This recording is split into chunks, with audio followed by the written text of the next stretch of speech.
Welcome to Sib Spot. Today's featured Reddit stories are from Am I the A-Hole? Our first story today is by Gunbario. Am I the a-hole for not passing it on at the food cart? I was standing in a long line at a food cart waiting to get a popcorn refill, and the gentleman ahead of me gave his order, then said, "And whatever he wants," directing his generous smile my way. I immediately protested, "Sir, you don't need to pay for mine." But he said he wanted to, and I didn't want it to be a thing, so I thanked him. Then he looked me in the eye and expectantly said, "Pass it on." He smiled again and looked at the long line behind me before turning to get his order. I got my refill of popcorn and said thank you again, and he looked so disappointed that I left instead of saying, "I'll pay for the guy behind me." And he stopped me and seriously said, "Make sure you pass it on someday." I repeated the words of someone I once tried to pay back. Pay it forward. That's what it's all about. I thanked him again and escaped. But I came for the cheapest thing on the menu. Popcorn is like $2. And there was a large family behind me, and most people were coming in big groups for alcohol. So I might have gotten free popcorn, and I appreciate the gesture, but I might then have had to shell out $50 for beer for a bunch of randos. And I've never liked the pass it on thing. It's generous of the first person, then the last person gets a freebie. But as is often said here, all the middle people get their prices randomized, and it's a headache for the workers. So I will pay it forward sometime, and definitely have in the past, but I didn't play along in the moment, and I could tell the man felt his grand gesture was wasted. So, am I the a-hole? I like the whole idea of this, but it is difficult for people who aren't made of money. Like, you don't want to agree to something and then have it turn around and be $200. They do this sort of thing pretty frequently in the Tim Hortons drive-thru. Like, somebody in front will have paid for your coffee and you're supposed to be like, "I guess I'll pay for the one behind me too." And I'm always thinking to myself, what if you don't have a lot of money? Would you then say something like, "I'll pay for the equivalent amount of my order for their order"? But then you're not actually getting any benefit at all from it. Some people in the line will be getting a big benefit because they get a ton of stuff and it gets paid for, and some people won't. The family behind you in line could get like $50 worth of stuff, and then the person behind them just wants a bagel, so it's $2.37. So it's a nice gesture, but it's definitely flawed in the long run, in my opinion. So yeah, I wouldn't say you're the a-hole for doing this. Our next story today is by Beginning Service 387. Am I the a-hole for asking my friend to pay for the damage to my expensive leather bag? So I own a high-end leather briefcase I saved up months to buy. It's an $1,800 briefcase, and it was a gift I made to myself after saving money for over a year. I've always been super careful with it. A few days ago, I was hanging out with my friend and he asked to see it. I handed it over, and while he was looking at it, he accidentally spilled a full cup of coffee on it. I immediately tried to wipe it off, but the coffee soaked into the leather and left a huge stain. I was devastated. This bag cost me $1,800, and I've only had it for a few months. I took it to a professional cleaner, and they said it will cost around $300 to remove the stain, but there's no guarantee the stain will completely come out. I told my friend was upset and asked if he'd be willing to help cover the cost of repairs. He apologized but said it was just an accident and that I shouldn't expect him to pay for something so expensive. I get that accidents happen, but this feels like a big deal to me. I offered to split the cost, but he refused, saying it's not his responsibility. I feel like he should at least contribute something, but now he's acting like I'm being unreasonable. So am I the a-hole for asking my friend to pay for the damage to my bag? You're not the a-hole, and your friend is being the a-hole here. It sounds to me like you should tell this person, "I guess it's not my responsibility to host you at my house anymore. Take care. Have a nice life." What kind of jerk doesn't take the offer to pay half of something for cleaning costs, at least, that they themselves damage? That's absurd.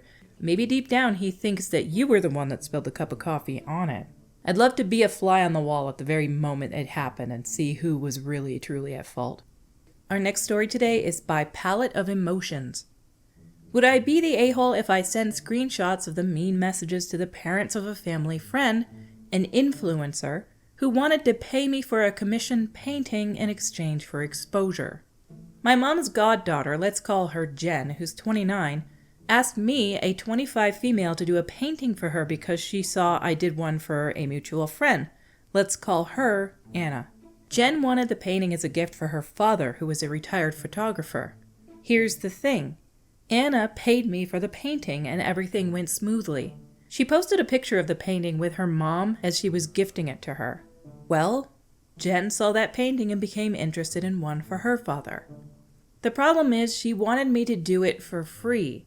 She said she would advertise it on her Instagram and tell her fans to buy from me in exchange for the painting. I told her no, as I'm not in a great financial spot right now and I cannot afford to do something for free. She wanted a custom-sized canvas, which is not commonly found in stores. I would either have had to make it myself or try to find it online for a reasonable price. I explained this to her, but she didn't understand. She said I already had the materials on hand and that she didn't think art materials were that expensive. She accused me of being greedy and not having a vision for business, claiming that her exposure would be more valuable than my art. She also said she wanted me to pay her $200 on top of the free painting, arguing that with her help I would make so much money and companies pay her to review things. She pointed out that every creative artist or individual, including her father, did free work at the beginning. Everything went downhill when she noticed I wasn't replying. I was working, and she started talking down on me because I was let go from the military for medical reasons beyond my control. She said I had failed at everything, including that, and she was giving me the option to succeed and make my parents proud. Since I wasn't replying, she called my mom to complain that I didn't want to do a free painting for her. As I mentioned, she's my mom's goddaughter, and my mom seems to have a preference for her. Mom called me back and demanded I do the painting for free. I became enraged. Jen's words about my parents not being proud of me stuck in my head. So I decided to draw a 2-second sketch and told her that was her free painting and to leave me alone. She became really angry and threatened to post on her socials telling her followers not to buy from me and to ruin my art career. I've received a few phone calls from my mom, which I haven't answered, and some hate messages from what I assume are her followers. Would I be the a-hole if I send her parents all the mean messages? I don't think they would approve of her behavior, though they are innocent older people that I would be involving in this drama. It's a shame that she has an Instagram following and all, and you can't just find a way to post on there all the messages she sent you, and to say, this is why. Like, I wasn't willing to do a free one to begin with, but with this, I have more than enough reason to not do any artwork for this person. You guys all think she's so great, here's who she really is. You could probably make a post anonymously like this on Reddit somewhere with all the screenshots, and she would be hurting from it. And then you don't have to involve her parents in it because they're just older people who probably don't even understand what Instagram really is. No offense to any older listeners. I know there's some tech-savvy people out there, but let's face it, older people generally do not understand what influencers are or what Instagram is. Our last story today is by Magical Princess. Am I the a-hole for blowing up at my sick husband when he asked for help with our toddler?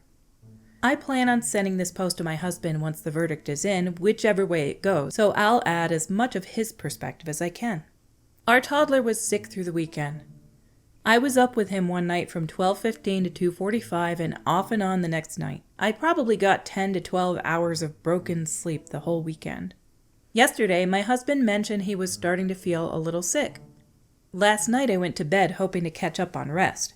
All throughout the night, my husband woke me up way more often than my toddler ever does, even on a bad night. Some of the times were not directly his fault, but other times I felt like he was being inconsiderate. 1, he snored loudly in my ear. 2, he asked for another blanket because he had the chills. I told him it was at the foot of the bed. He asked for help and reminded me that he helps me when I'm sick, and that he'd still do the morning routine with our son. 3, he had a nightmare I had to shake him awake from, normal. 4, he whispered at Alexa to ask for the time. 5, he asked for another blanket. I gave him mine. 6, he made a phone call in bed and left a full volume voicemail to his work to let them know he'd need to take a sick day. 7, at 5:30 in the morning, he woke me to ask if I could do the wake-up routine with our son. I do bedtime, he does wake up. At this point, I blew up. I expressed how mad I was that he woke me up all night long, and now I have to wake up early to do what he said he'd still do, and I don't get to stay home and catch up on sleep. He said I was in the wrong because marriage is in sickness and in health. I immediately got up to get ready.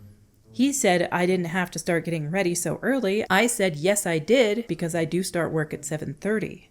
I barely make it to work on time when I wake up at 6, and now I have to unexpectedly skip my shower, get my toddler ready, get his food ready for the day, feed him breakfast, drop him off at daycare, and then take myself to work.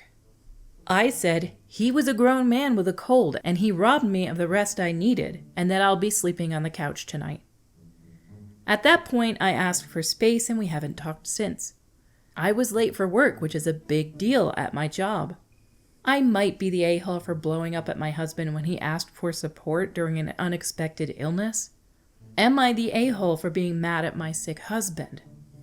I'm sure you guys have all encountered somebody like this who, when they get sick, they want more attention, they want you to do this and you to do that and you to baby them because they want to be treated like a little baby when they're sick. And honestly, there's been points in my life where I've been guilty of that as well. Nobody wants to do anything when they're sick. They want somebody else to do all things for them.